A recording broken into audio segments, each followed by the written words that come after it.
ci jàngu bi ngir di jaamu yàlla nañu góorgóorlu ba wàccoo ak li nga xamante ne ji mooy misir yi ñu santaane ngir moytu lu lawal woppi coronavirus ji. réewum Guinée ak la fa xew mu di candidat yu xëccoo boppu réew ma ñuy xaarandi résultat définitif yi fii ci Sénégal Maître El Hadji Diouf di avocat candidat bii di Cellou Dalein Diallo gonte na ab janook taskatu xabaar yi ngir di joxe taxawaayam ak it li nga xam ne moom la ci amee nepp jàngat ci jamono jooje fële ca Mermoz ak ca cité kër góor gi askano fa yeewoo amuk jaaxle akuk tiitange sabab li moo di doomi Guinée yi nga xam ne léeg-léeg dañuy jekk-jekk rek dugg ci manifester bi ci mujj moo di keroog ci àllarba lañ fa yàqule ñuy xamle ne daal bari na boole ci ki tiitaange goog dana leen jural dem sax ba dootuñu mën a nelaw ba yandoor Fadel Barro bu mouvement Y'en a marre yëkkati kàddoom jëm ci joxe xalaatam ci dogal bi nga xamante ne ji préfet bu Ndakaaru mi ngi koy xam ne jëm ci ne ku fi manifester te amoo ci ndigal danañu la génne réew mi baaboog ñu teg lay daan moom Fadel Barro di sàkku ci kilifa gi mu xoolaat kàddoom yooyu ci gis-gisam du waru garam du waree fam te it du lool moom mën na ko te am na yenn baat yoo xamante ne ji wari su ko yëkkati ci am réew maire bu Pikine di Pape Gorgui Ndong moom it indi kàddu yi leeral ginnaaw askan wi nga xamante ne ji ñoo fippu naka démb ndax maire moom mere nañu ko kilifa yu maire ba moom Pape Gorgui Ndong di xamle ne daal li waraloon coow li mu di projet de loi bi nga xam ne dafa ñeel extension yu site Wat Gaynde ak cimetière mujj nañu ko kon voté des na ko déglu ci xibaaru marax yi leneen it mu di réewum Côte d'Ivoire bi nga xamante ne ji kon mi ngi ci tiis ak i jafe-jafe sabab li moo di dañoo ñàkk jëwriñ gi nga xamante ne ji moom moo amee woon wàllu décentralisation ak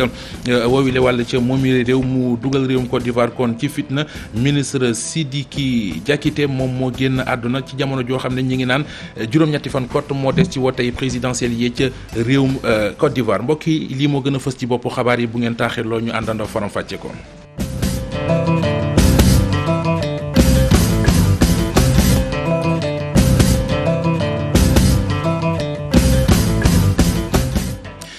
dellu leen nuyu rafetlu ànd bi ak télévision Futur Média ni ñu ko junjee woon ci bopp bi rek la ñuy duggee ak yéen ci yàkkali gi doore xibaaru marax yi ak jàngu bi ci réew mi jël nañu dogalub tijji jàngu yi ngir mbokki chrétiens yi mën di dem di jaamu ji yàlla loolee ginnaaw ab diir boo xamante ne ji tëj nañu ko ndax woppi coronavirus ji nee nañu jàngu yi ci réew mi li ko tàmbale benn fan ci novembre ci la ñu koy tijji li tax nag moo di daal seetlu nañu ne woppi coronavirus ji mi ngi dellu gannaaw boole ceekit ay leeral yu bàyyeekoo ci xam-xam ñoo xam ne seen xam-xam dafa màcc jëm ci wàll wi wax ci lu dalum xel moo tax ñu defub déclaration jaare ko ci YouTube bi di xam ne nekkoon danañu ko ubbi waaye ubbite gi nag sàkku nañu ci nit ñi nga xam ne ñooy dem ci église yi ñu góorgóorlu ba wàccoo ak li nga xamante ne ji moom la ñu santaane ngir moytu lu lawal wopp ji ñu teewlu kàdduy leeral yu abbé Augustin Thiaw mooy secrétaire général bu conférence épiscopale des évêques du Sénégal. Monseigneur Sénégal ànd ak óolute gu mag ci yàlla mi di borom yërmande te di aar lu nekk gannaaw ba ñu wéeruwoo ci doole u ñaanu sunu ndey di xeeg bi texe-texe bi Mariama Notre-Dame du Rosaire lingeeru gaañu sell ña nangu nañu dellu di ubbi ndànk-ndànk jàngu yi dalee ko bés bi lee jiitu ci weeru novembre ngir tàmmali ñaanu mees yi ci teewaayu mbootaay gi lépp nag dinañu ko tëral ci kaw ñu topp seen ndigtalu kilifa yoon labbe yi ak monseigneur yi di yaakaar ne dinañu jublu ci ubbite bu gën a yaatu ci li jëm ci wàllu teral sunu ndem si yàlla yi ca Karmel ya nañu ko tàmmoon di def at mu nekk jël nañu dogal ne la gën moo di ku nekk walla njaboot ju nekk tànn waxtu wa mu tànnal boppam ndax moytu dajaloo gi jàpp leen ne ndogal bi ñu tëral tey jëmale ko ci ubbi jàngu yi wàññiwul dara ci sunu pas-pasu aar wérgum yaram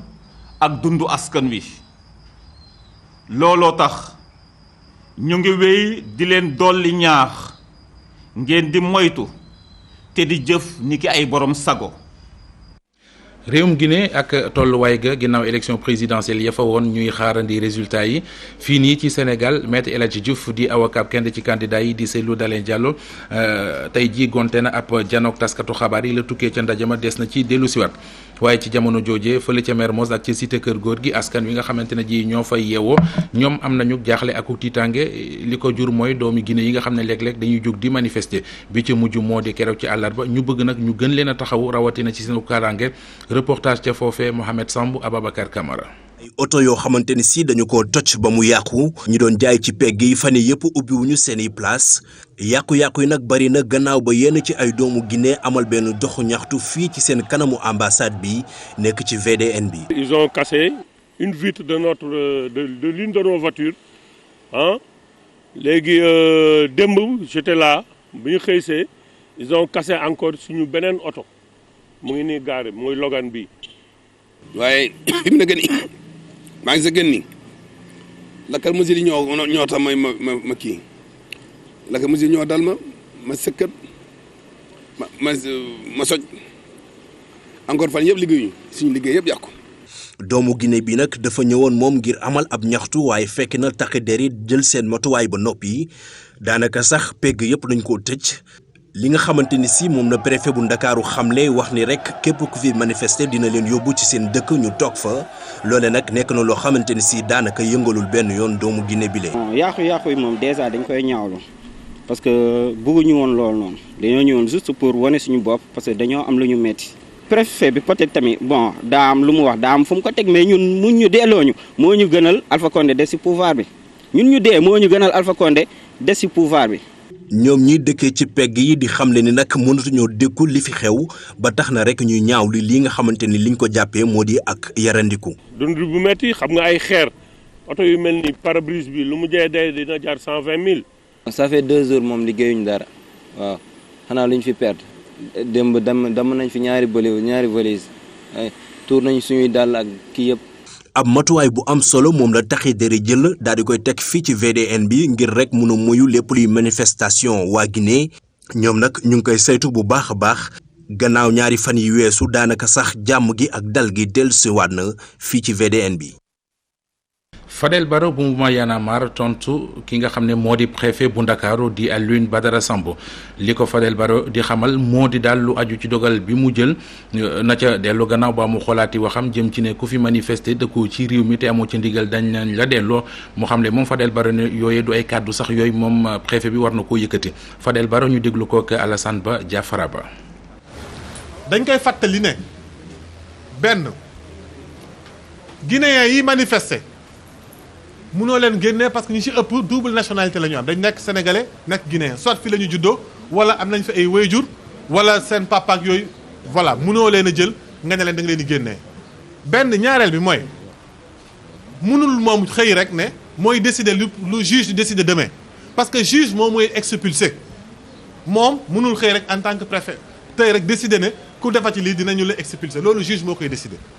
beneen bi mooy fan la leen di génnee. ak ci yenn frontière la lay génnee ay africains yoo xam ne seeni dañ nekk Sénégal seen papa yi seen yaay yi seen rakk yi seen doom yi ña ngi leen di soldats seen leen di soxi bal muy dal ci seen kaw ñuy dee deret yaa ngi wala ngaan ci seen réew seen xol jeex ñu am lu leen naqari amuñu fu ñu ko waxee gisuñu ndimbalu président africain yi gisuñu ndimbalu même sénégalais yi def ko seen yëfu bopp gisuñu ku leen ne faral leen seen ronkoñ ñu ngi leen teg doole ba amuñ lu ñu def jaaxle gi ñu jaaxle ñu dem seen ambassadeur manifester fa de manière spontanée dëgg la jaarul ci yoon waruñu ko woon doxalee noonu mais dañu leen war a encadrer comprendre leen dugal leen fi ñu leen war a dugal wax ak ñoom ni ñu waree wax ak ñoom dimbali leen mais doo leen jël ngay nag leen di dàq ci biti dàq leen ca xaj Sénégal dëkku teraanga la foog ñu matee ko. farando yi si lu dalee jàllo yi fare ca diwaanu Casamance ñoom it def nañu ab janoog taskatu xabaar yi la ñu ca bëgg bokk na daal ci sàkku ci waa CEDEAO naka noonu waa Union africaine ñu wax ci la xew ci réewum Guinée sàkku nañu ci ndimbalul njiitu réewum Sénégal di président Macky Sall ngir daal lépp loo xamante ne ji moo tukkee ci mbañ gàcce yi ginnaaw woote ya fa woon fukki fan ak juróom-ñett ci weeru octobre ñu wàccoo ak moom Mamadou Chérif Diallo moo amee woon seen kàddu ñu ngi bokk ci UFDG Casamance ñu déglu ko ak Boubacar Diassi. Fédération UFDG Casamance. Ziguinchor donc après élection yi dañu constaté ne Alpha Condé les résultats yoo xam ni dafa génne ci urne yi respecté wu ko moom dafa dajale ak ay nitam ñu dem ci benn hôtel falsifier les vrais résultats ñu di koy def loo xam ni moom la leen neexee pour Alpha Condé gagner dès le premier tour ou bien mun nañu yóbbu au deuxième tour loolu la ñu dul nangu. waaw lancé nañu appel un vibrant et pressant appel à son excellence le président Macky Sall koo xam ni il n'a qu'à user koo xam ni dañu ko wóolu ci Afrique ak hors d'Afrique ñu ngi koy ñaan nañu dimbali la CEDEAO l'Union africaine ñu ngi leen di ñaan nañu dimbali même les Nations Unies ñu dimbali ñu dem Guinée on va ñu delloo ñu suñu résultats yi. ñu ngi koy ñaan nag Macky Sall ngir yàlla. ci 24 heures yi ñu génn tolluwaay coronavirus gi gisuñu ko fi faatu waaye gis nañu fi lu aju ci fukki doomi aadama ak juróom-ñett yu amee coronavirus ji ci yooyee nañu tëddee mi ngi toll ci juróom-ñaari cas contact ak it lu aju ci ñeenti cas importé. ci woowile wàll cas importé yooyee jëwriñ gémme wàllu wér-gu-yaram ci réewum Sénégal di Abdoulaye Diouf Sarr rafetlu yëf yeeg tolluwaay gi te it di gën a am yaakaar ci ne mesures yi ñu jël dina tax mu gën a dellu gannaaw Abdoulaye Diouf Sarr ñu déglu ko ak Alassane Ba Diafara Ba. yàlla di wax ne donc li ñu seetlu globalement mooy que ne ñu ngi ci benn tendance baissière mooy que ne pandémie bi mu ngi wàññeeku parce que boo seetloo depuis ay semaines li ñuy compter ci ay cas ñaar fukk lay doon wala fukk ak juróom wala fukk ak juróom-ñett. mais si wàññeeku boobu dañu seetlu dem cas importé yi mu ngi jogaat moo tax ak ministre Alioune Sarr ñu décidé woon ne danañu taxaw ba tëj buntu cas importé yi mooy frontière nan lañ koy tëjee duñ ko tëj tëjin bi ñu ko tëjee woon mais dañ koy tëj tëjin boo xamante ne képp kuy dugg rek danañ wax nga am test PCR négatif circulaire bi ñu jëloon dañ ne woon mu ngi koy commencé application bi le 1er novembre mais bi ñu seetlee ne mbir mi quand même mi ngi ëpp dayoo ñu ne nañ fexe ba mu ñu appliqué ko immédiatement loolu nag la ñu commencé def te li ñu seetlu depuis 2 jours mooy que ne mbir mi ngi am ay effet parce que tey déjà 4 la jam ñu ngi seen suñu borom di ñaan yàlla bu ñu continuer mu dem ba duñu amati cas importé may lancer un appel à tous les voyageurs surtout sénégalais yi suñu mbokk yi voyager ñu xam ne du loo xamante ne dañ ko bëgg rek teg ko mais pour sauver ñëpp la sauver leen ñoom d'abord protéger leen protéger seen famille protéger population sénégalaise yi képp ku ko dégg rek dégg ndigal boobu xamal ne yaa ngi jàppale réew mi. ministre de la santé Abdoulaye Diouf Sarr kaddu yi mu yëkkati ko ci ndaje moom doon teewee ñeel plan d'investissement sectoriel ci ak i partenaires sociaux ñi fara ci secteur privé bi ak it ñi ci société civile gi. maire bu Pikine Ouest maire ba ñaawlu bu baax a baax song gi nga xam ne def nañu ko démb mairie ba waaye it moom Pape Gorgui Ndong am nay leeral yoo xam ne indi na ko jëm ci lenn ci askan week li ñuy doon sàkk mu di armeel ya ñu yokk ko naka noonu it site bii di Wat Gaynde maire bu Pikine Ouest di Pape Gorgui Ndong ñu déglu ko ak Habib Faye Modou Diop. d'abord ci li nga xamante ne xew na fi wax dëgg yàlla dama koy ñaawlu déplorer ko regretter ko. mooy contentieux bu yàgg boo xamante ne ASC Cosaan da koo am ak ay nit ñoo xamante ne dañoo jëndi ay terrain fii nga xamante ne ci biir technopole bi la ASC Cosaan di footballé foofu ay at waaye ñëpp xam ne contentieux bu yàgg la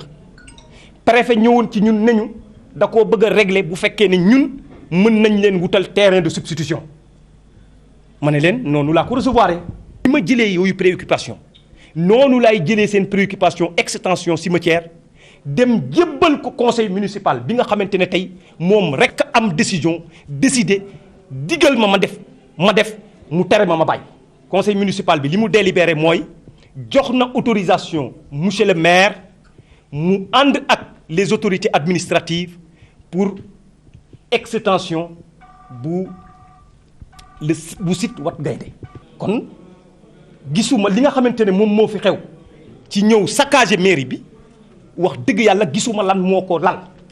puisque bu dee ñàkk a waxtaan amoon na démb puisque recevoir na leen. conseil d'administration bu kër gii di SODAV amal ab janook taskatu xabaar yi la ñu ca doon leeral lekk mooy li ñu ne daal dafa am ñoo xamante ne ñu ànduñu ci ñu auditer kër googe ñu dàq wax ja ba mu set wecc ci gis ne lu war la te it ñoom ànd nañu ca ñenn ci kilifay SODAV yi ñu déglu leen ak Ibou Diouf ak Amadou Ba. ku ci nekk ci ñun dafa am entreprise am activité am te bi ñuy engagé wu ci SODAV dañ ci engagé wu ak loyauté te kenn ku ci nekk artiste nga ci sa corporation kilifa nga ci liggéey nga ci. ñuy wax. ay musiciens lañu man personnellement dama jël sama téléphone woo leen dem ñu wax ci ñi ma ci mën a waxal ku ci nekk ma ne la loo xamul ak looy sàkku ak boo loo bëgg a lijjanti comme que man maay représentant de collège auteur musique sama mag xawul jàppandi toolu laaj leen ma tontu leen waaw kooku information bu ko intéressé woon du yem foofu artiste boo xamante ne wala ayant droit boo xam ne membre nga SODAV nga bëgg a laaj loi bi moo la jox doole googu ne la bindal SODAV dafa am obligation tontu la. parce que fii bi président de la République waxee nii dañu war a indi benn commission de contrôle mais ñun ñëpp dañu ko rafetlu dans le groupe de la SODAV ñun ñëpp dañu doon échanger ñi li vraiment dafa jot. président de la République ku posé la te du nii dafa am dañ koy jox benn affaire bu génn dans la presse rek mu ne loolu la waaw au contraire il est très posé te xam na lii xew ci dëkk bi fii amu fi kenn koo xam ne yaakaar na fii nit pour nangam c'est pas possible ku nekk da nga am sa liggéey di ko def. mais nag wolof Njaay dafa ne ku la wokk nga xuri ko ku la wokk da nga koy xuri ba mu yëg ni wokk neexul parce que dañ ñu wokk ñu ngi ñuy tooñ depuis boobu ñu ne nemm toog mais lii dafa ëpp di wax ni nag dinañu dem ci yoon. dinañu dem ci protection des données personnelles dinañu dem fépp fi nga xamante ne war nañ fa dem parce que am nañu benn mbóot jënax bu nekk suñu biir wala ay kaña yu nekk suñu biir yoo xamante ne lu ñu waxtaane ñu yóbbu ko wëlbati ko.